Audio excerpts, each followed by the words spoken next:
Hey everybody, it's me, the F-Bomb, and here I am in Auburn, or as otherwise known as Chagrin Falls, and I'm at the Reithoffer. This is a really cool place, but what's even cooler is I'm interviewing my first bluegrass band for Backline EQ. And with me is Jason, and part of the reason why these guys are my first bluegrass band interview is because their name is Hiram Rapids Stumblers, and if anybody knows me, they know that I grew up in the Hiram, Manaway area, and so, of course, this is kind of perfect situation for me.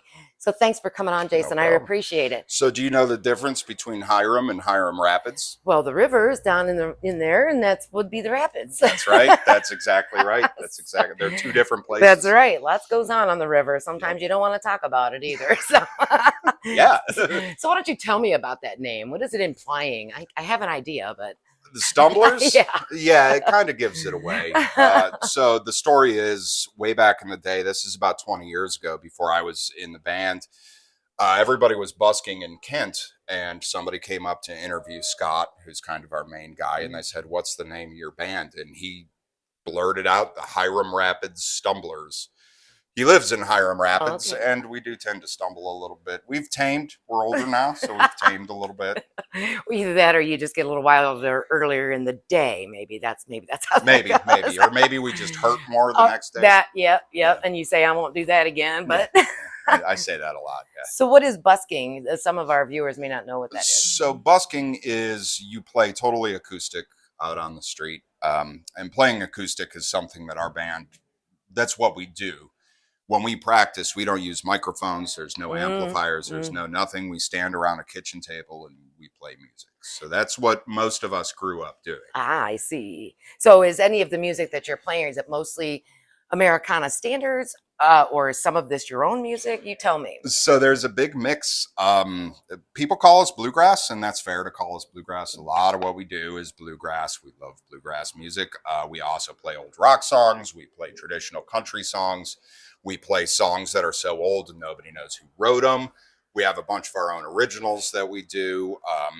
We do Whitney Houston songs. We do Neil Young songs, Bob Dylan, just kind of whatever we want to play. Whatever you want to play. We don't like to hold ourselves to a thing. We just want to play whatever. That is awesome. I'm kind of interested to see how this set maps out. Do you have a mapped set, or do you just call them as you go? No. If the only time we write a set list is if we have a half hour to play. I gotcha. Other than that, it's what is the crowd like? How do we feel? We all have day jobs, and it's Friday night. Maybe Dusty had a hard day. Maybe I had a hard day, and I don't want to play the fast ones yet. Yeah, right. So we just communicate that with each other, and then usually the energy ramps up as the night goes on. Yeah. I start stomping, and I get too excited, and I play too loud. So the place could be shaken, is what you're telling me. Is there's a possibility that vibration could be happening? I got a big stomping boot. Yeah. Tell me what your role is in the band. So I play slide guitar and banjo. I play my own kind of style. I don't really.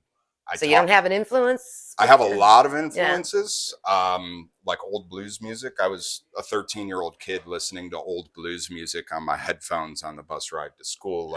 So a lot of really old music is what I was into, really rhythmic stuff. And I just kind of found my own way to play slide guitar. And it usually sounds pretty good. I think, Is this what you've always played, or do you come from another background and just said, you know what, I'm going back to my roots? So this is pretty much what I've always done. When I was in high school, we had a rock band. But I grew up hearing old time music, the stuff that came before bluegrass, music that people played in their kitchen, in their living room, all acoustic. So when I got the opportunity to join the Stumblers, which will be 18 years ago, it was just what I was already doing. Unbelievable.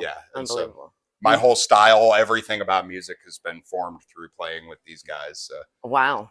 So do you play guitars? Anything else? I mean, I see there was a mandolin and a banjo and the doghouse bass and things like that. So I play a bit of banjo. I got a couple of banjo songs. They're loud and fast. Yeah. Because that's all I can do on the banjo. I can just go beep, beep, beep, beep, beep, and it makes people dance and it's fun. Nice. I can play a little bit of bass. I've subbed on upright bass with people. It's way easier than people want you to know, but it's really hard to do for 3 hours straight. I bet. And that's pretty much it. I play like a straight acoustic guitar too. But in the band, I just play my slide resonators and banjo. Do you do any of the singing too? If I feel like it. I'm a terrible singer, but if I get excited, I play by feel. So if I'm feeling it, I feel like singing, I'm going to sing. So you throw it out there. Yeah. Gotcha. So one of the songs that I noticed was the Ashtabula train wreck, which is a historical event that took place in Ashtabula. Yeah. And was that a song written by you, or? Yeah, so Scott Hughey wrote lyrics to it. I think one night at practice a long time ago, I told the story, and we wanted, every band needs a disaster song. And the next week, Scott had that written. And so that's one of our... That's pretty cool. Yeah, that's pretty cool. It's all factually correct. No kidding. Yeah. I'll have to listen a little closer. I did do some listening today and got my foot stomping a little bit. My grandfather was a doghouse bass player in a bluegrass country band. So, this sort of kind of sticks with you when you got that in your blood. It's going to stick with you. I've always played bluegrass, but do you play in any other bands? Do you do an acoustic set by yourself, or do you do a duo? Or? Yeah, once in a while I go and I play like at a winery and I just play quiet finger picking acoustic guitar. It's like the polar opposite of what I do with the Stumblers. With the Stumblers, I'm loud and raucous, but when I play acoustic, I'm very quiet. Yeah. And so it's a whole different thing. And once in a while, I jam with friends and stuff and just kind of play.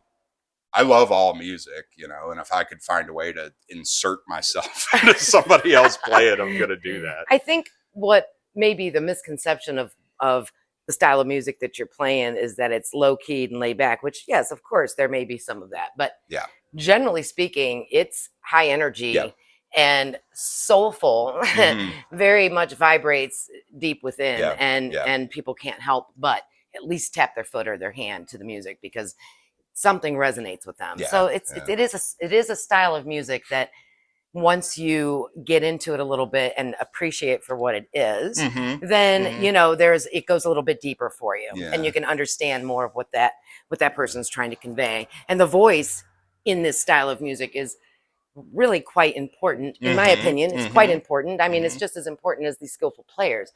The voice, though, gives the song its color. It does.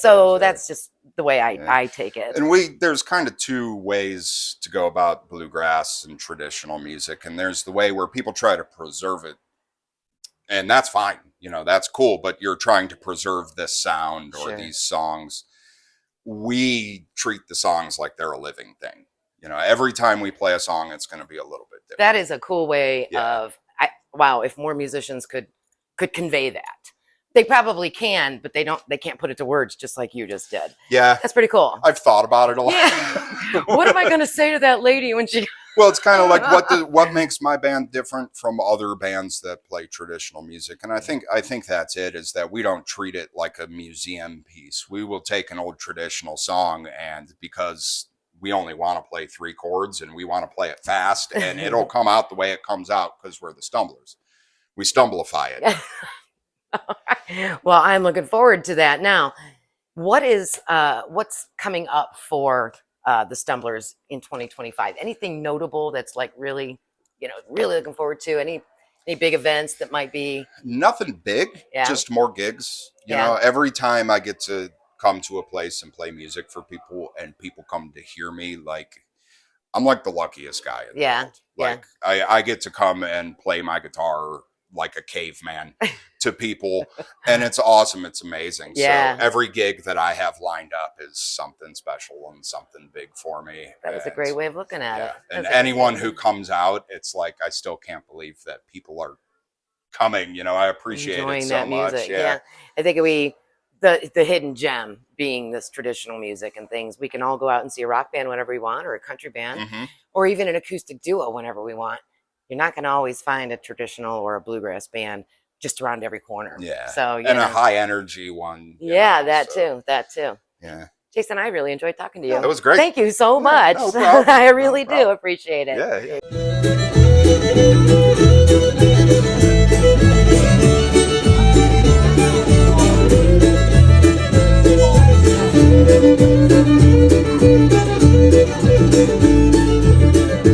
There's a place they found romance where they do the catch and dance, stealing the kids with every chance, showing their love with every glance. Diggy, diggy, line, diggy, diggy.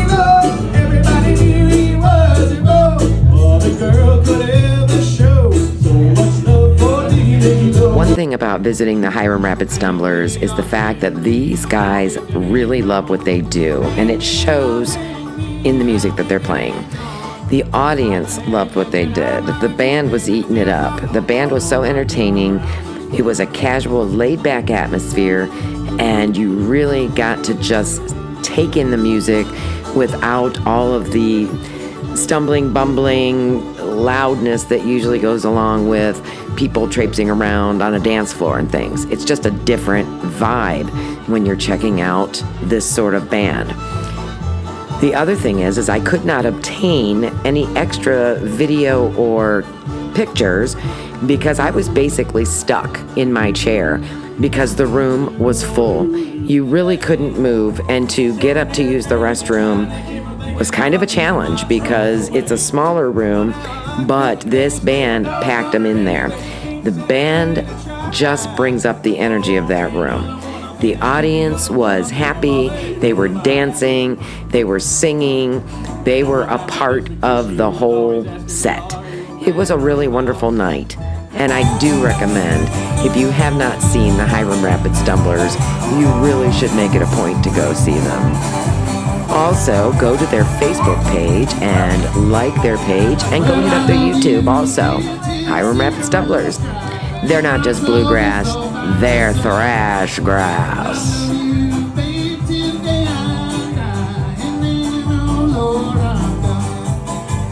This is the F-Bomb reminding you that you're never too old for rock and roll. So don't stop rocking, keep on rolling, and join me at the next gig here on Backline EQ.